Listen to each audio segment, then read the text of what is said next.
Hello and welcome to Today's Deployment. My name's Dave and this is episode 4 of the Dominion series.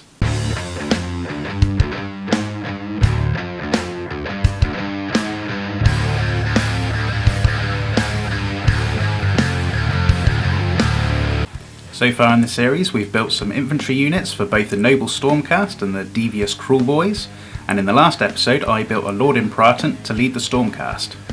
So for today's episode I'm going to be building and painting a Killaboss and Stab-Grot to lead the Kruleboyz. Before we get started, I just want to say a big thank you to all my subscribers for the support, because at the time of filming I have now gone past the 200 subscriber mark. I know that 200 probably doesn't really sound a lot, and it isn't, but it does mean a lot to me, so thank you, and hopefully it won't be too long until we hit that 300. Anyway, let's get started with the video. I start off by building and cleaning the model. I leave the model separate from the base for the time being, as it will make it easier to build up the base. Once the base is built, I will be gluing the miniature on as part of the foot is built into the basing material.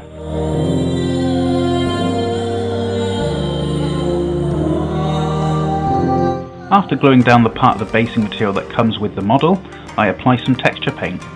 I want to continue the swampy theme that I've done for the other Kruleboyz.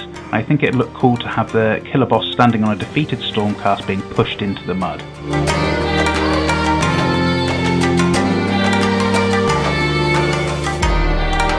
Once the texture paint has dried, I stick some grit, sand, static grass onto the bases using a mixture of water and PVA glue. After the basing materials is on, I put another layer of the mix over the top to help stick it down. Next I glue some grass tufts and then glue the model to the base.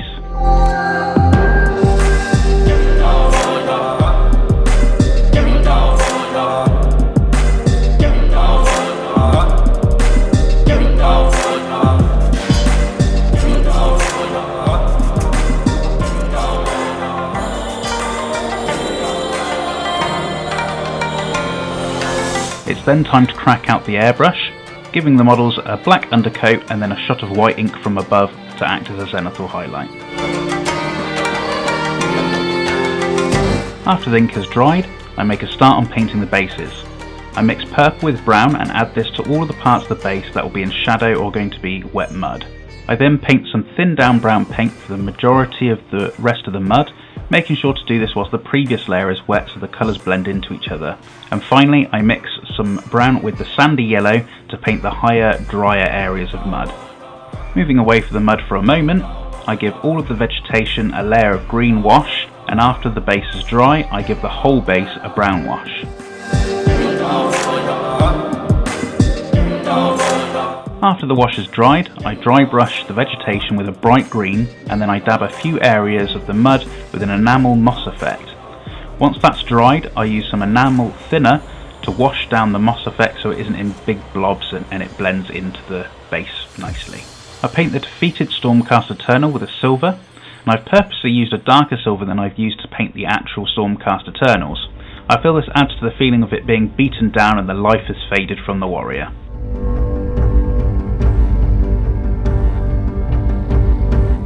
Staying with the Stormcast, I paint the other details of the model, the blue shoulder pads, the gold trim and the white details on the shoulder pad.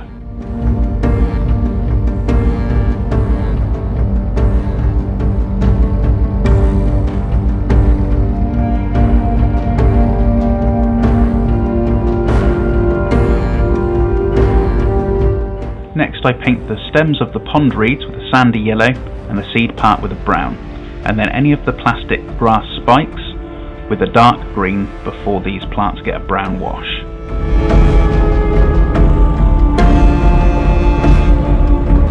Using some water effect, I paint the muddy areas to make it look wet and to add some little pools or puddles. Finally, I give the Stormcast a brown wash. Moving on to the main event, I paint all the flesh with the purple, and I try to leave the raised areas. With the purple done, I paint the red eyes, starting with a dark red, then a layer of brighter red, followed by a layer of orange. Going back to the skin, I paint the skin with a dark green, leaving the purple in the creases and the deep shadows. I I then build up the skin using brighter layers of green, with each layer getting smaller and focusing on the raised area that would catch the light more.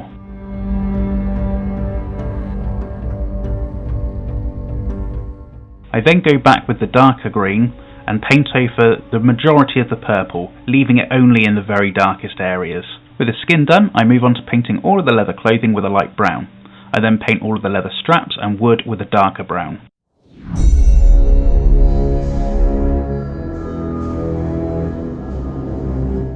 Next I move on to the shields and I paint them with a dark red, followed by a brighter red, leaving the dark red in the recesses. I then go back over the raised areas with an orange.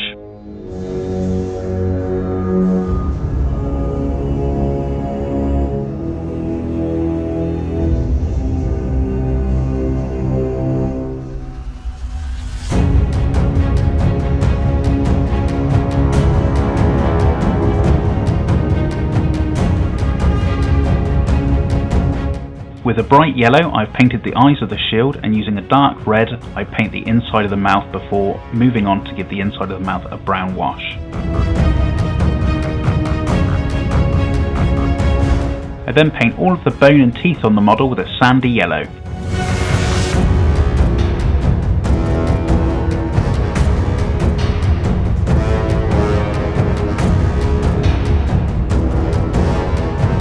Next up, I paint all of the metal with a silver and all of the ornamentation with a gold. So that'll be things like the crown of spikes on the helmet and the little discs on the shield.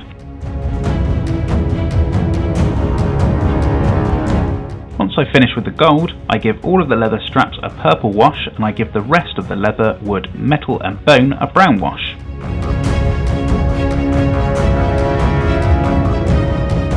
After the washes have dried, I add patches of typhus corrosion to the silver metal, and then I dry brush the metal with an orange to add a rust effect.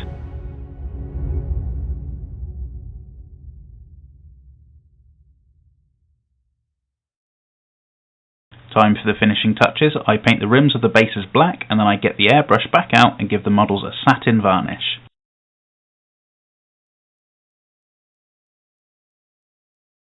And here we have a brutal killer boss with his trusty Stab-Grot ready to lead the hordes of the Cruel Boys.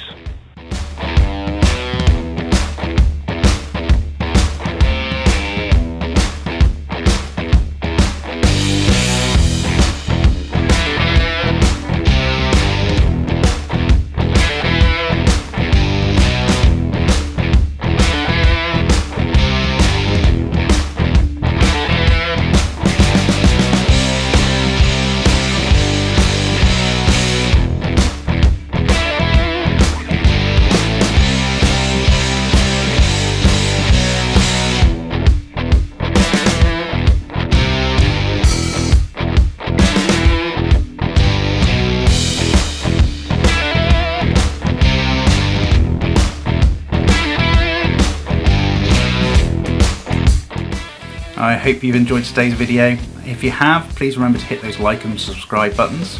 And if you have any feedback or suggestions on the video or for the channel in general, please leave a comment below. I do read them all. Stay safe and hope to see you again soon.